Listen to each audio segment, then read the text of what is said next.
दोस्तों, दिल्ली की राजनीति में एक शब्द जो है आजकल बहुत ही ज्यादा गूंज रहा है, किंग मेकर। कहा जाता है कि नायडू बाबू यानी चंद्र बाबू नायडू वो धुरी है जिस पर आज की मोदी सरकार टिकी हुई है। लेकिन आज मैं आपसे एक कड़वा सवाल पूछना चाहता हूं, क्या भाई साहब दिल्ली का ये किंग मेकर वाकई में किंग बना रहा है, या फिर अपनी ही कमजोरियों के चलते दिल्ली दरबार के हाथों ब्लैकमेल हो रहा है? आज की कहानी थोड़ी फिल्मी भी है, लेकिन है 100% भाई साहब सच। इसमें जांच एजेंसियों का डर भी है, खाली तिजोरी का रोना भी है, और एक मजबूत नेता की बेबसी भी शामिल है। नमस्कार, मैं जुड़ चुका हूं आपके साथ मिसबाह हक को। दोस्तों, मामला शुरू होता है मोदी सरकार के एक नए फरमान से। खबर यह है कि मोदी सरकार रोजगार गारंटी कानून, जिसे हम और आप मनरेगा के नाम से जानते हैं, उसका हुलिया बदलने जा रही है।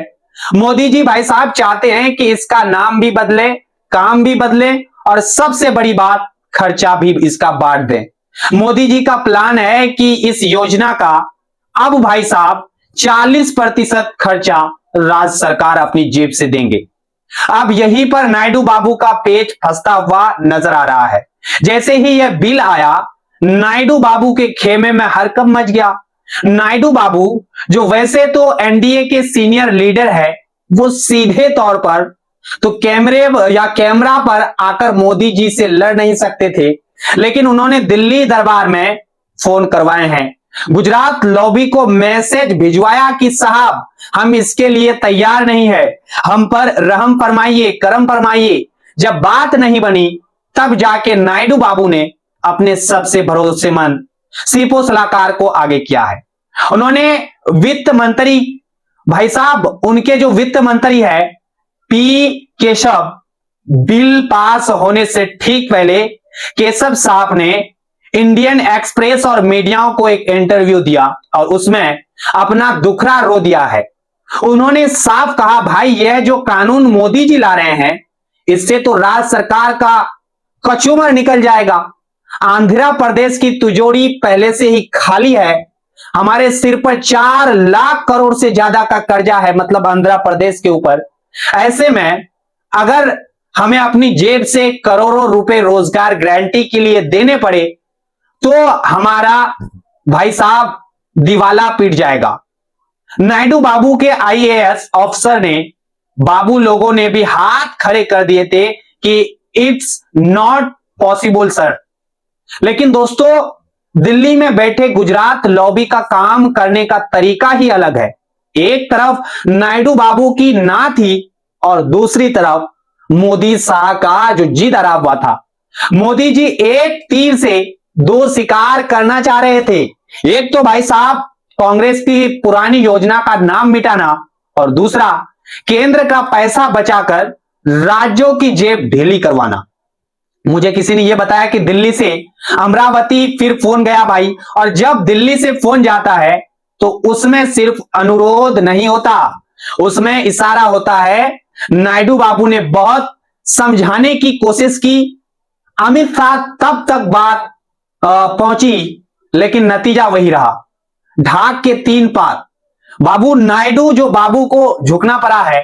अब सवाल यह है कि वो झुके क्यों? 16 सांसद वाला आदमी इतना क्यों डर रहा है? इसका जवाब है, फाइल है। देखिए, नायडू बाबू की कुछ दुखती रगे हैं, चाहे वो सीबीआई हो, ईडी हो या इनकम टैक्स। नायडू बाबू रडार पर तो है, और सबसे बड़ी दुखती रग है उनका सपना अमरावती। वो भाई साहब अपनी नई राजधानी अमरावती को सिंगापुर बनाना चाहते हैं, लेकिन उस प्रोजेक्ट में घपले घोटाले की इतनी शिकायतें हैं कि मामला जो है अब सुप्रीम कोर्ट तक पहुंच चुका है। अगर नायडू बाबू आज आंख दिखाते हैं, तो हो सकता है कल ईडी का डायरेक्टर उनसे बात करने आ जाए, सवाल पूछने आ जाए। इसी डर ने उन्हें संसद में चुप करा दिया। अब जब यह बिल पेश हुआ तो विपक्ष ने खूब हंगामा भी किया, लेकिन नायडू की पार्टी टीडीपी को समर्थन भाई साहब लास्ट में जाकर के देना ही पड़ा। हालांकि टीडीपी के सांसद श्री कृष्ण ने संसद में समर्थन तो दिया, लेकिन उनका दर्द जो है छलक आया। उन्होंने बड़ी संसद में कहा, साहब हम समर्थन तो दे रहे हैं, लेकिन याद रखिए हमारा राज्य कर्जे में है। यह जो 40% पैसा आप मांग रहे हैं, इसे चुकाने के लिए हमें खून के आंसू रोने पड़ेंगे। कम से कम केंद्र हमारी मदद तो करे। दोस्तों, सच्चाई यह है कि नायडू बाबू इस वक्त दो पार्टों के बीच पिस रहे हैं। एक तरफ मोदी जी उनसे समर्थन भी लेना चाह रहे हैं और दूसरी तरफ उनकी राजनीति को मोदी जी कमजोर भी करना चाह रहे हैं। पहले आप देखिए, वक्फ बोर्ड का बिल पास करवाया, जिससे नायडू का मुस्लिम वोट बैंक जो था वो एकदम से नाराज हो गया।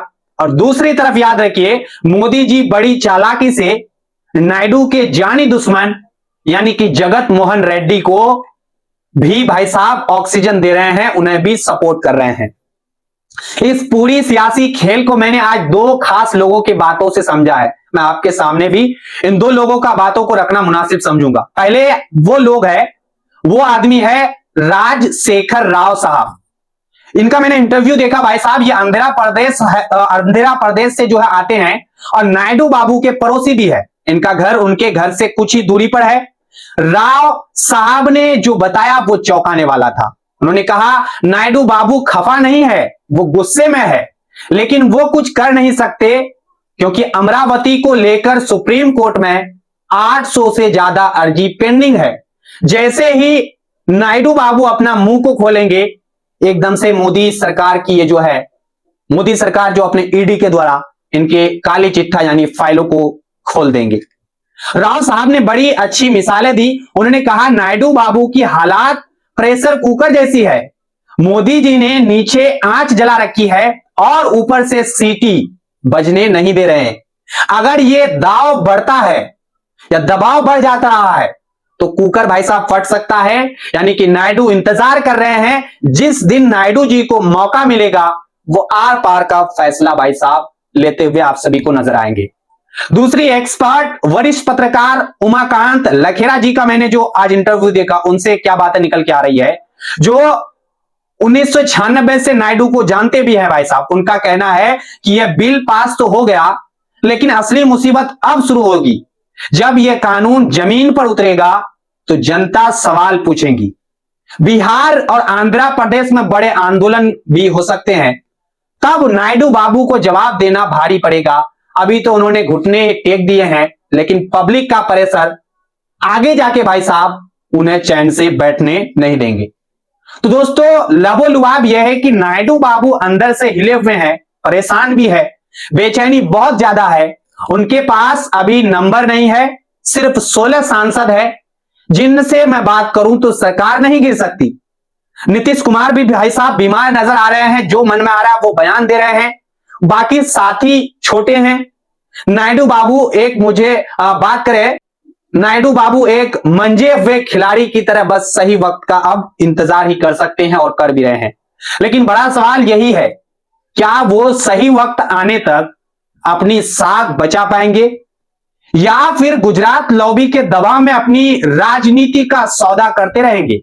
नायडू बाबू ट्रेबल में है भाई, और अगर वो ट्रेबल में नजर आ रहे हैं तो मानकर चलिए कि दिल्ली की सरकार में सब कुछ ऑल इज वेल नहीं है। चिंगारी भाई साहब सुलग रही है। धमाका कब होगा ये वक्त ही बताएगा, ये तो कोई नहीं बता सकता। अब आपको क्या लगता है, आपसे मैं पूछना चाहूंगा, क्या नायडू बाबू समर्थन वापस लेने की हिम्मत जुटा पाएंगे? अपनी राय नीचे कमेंट में हमको लिख करके जरूर दीजिएगा। जो भी हमारे साथ पहली बार जुड़ रहे हैं, मेरी बहन लोग या मेरे भाई लोग जो भी जुड़ रहे हैं, चैनल को आप सब्सक्राइब का बटन दबा करके जरूर रखिएगा और अपने दोस्तों में वीडियो को शेयर करिएगा। फिर मिलते हैं अगली खबर के साथ, तब तक के लिए आज दीजिए हमें इजाजत। जुड़ने के लिए भाई साहब आप सभी का बहुत बहुत धन्यवाद।